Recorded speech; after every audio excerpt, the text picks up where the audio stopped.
পশ্চিমবঙ্গ বিধানসভার দ্বিতীয় ধাপের নির্বাচনের আরো খবর জানাতে মধ্যমগ্রাম থেকে যুক্ত হচ্ছেন সহকর্মী সত্যজিৎ চক্রবর্তী। সত্যজিৎ, মধ্যমগ্রামে তো তৃণমূলের প্রার্থী খাদ্যমন্ত্রী রথীন ঘোষ এবং তার সবচেয়ে শক্তিশালী প্রতিদ্বন্দ্বী কে জানতে চায়, এবং জনমত জরিপে কোন প্রার্থী এগিয়ে আছেন? বলে রাখি, এই যে রতিন ঘোষ, তিনি কিন্তু বিদায়ী খাদ্যমন্ত্রী, এবং রাজু বন্দ্যোপাধ্যায়, অনিন্দ্য রাজু বন্দ্যোপাধ্যায়, তিনি কিন্তু বিজেপির প্রার্থী।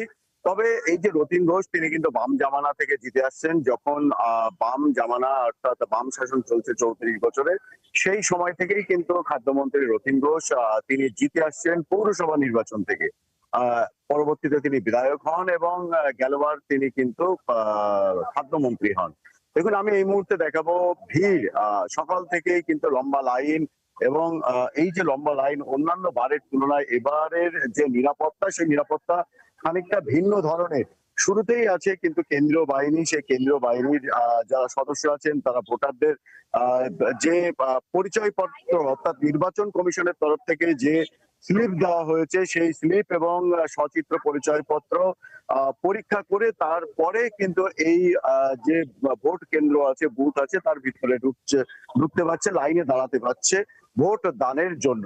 সব মিলিয়ে আমরা যদি দেখি আরো যে এই যে বুথ আর কি, যেখানে প্রবেশ দ্বার আছে, সেখানেও কিন্তু কেন্দ্রীয় বাহিনীর জওয়ানরা আছে। এবং অন্যান্যবার আমরা যেটা দেখি যে আহ আপনার রাজ্য পুলিশ কিন্তু থাকে। এবার রাজ্য পুলিশের ভূমিকা হচ্ছে কেন্দ্রীয় বাহিনীর যে আর কি, কেন্দ্রীয় বাহিনীকে সাহায্য করা। এবং এবারের যে অন্যতম গুরুত্বপূর্ণ, সেটা হচ্ছে মমতা বন্দ্যোপাধ্যায় ভবানীপুরে কে জিতবে।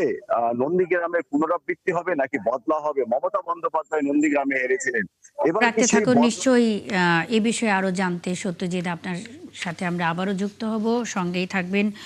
দর্শক, পশ্চিম বিধানসভা নির্বাচনের দ্বিতীয় শেষ ধাপের ভোট গ্রহণ শুরু হয়েছে, চলবে সন্ধ্যা 6টা পর্যন্ত। এই বিষয়ে সবশেষ খবরাখবর নিয়ে কলকাতা থেকে সত্যজিৎ চক্রবর্তী যুক্ত ছিলেন।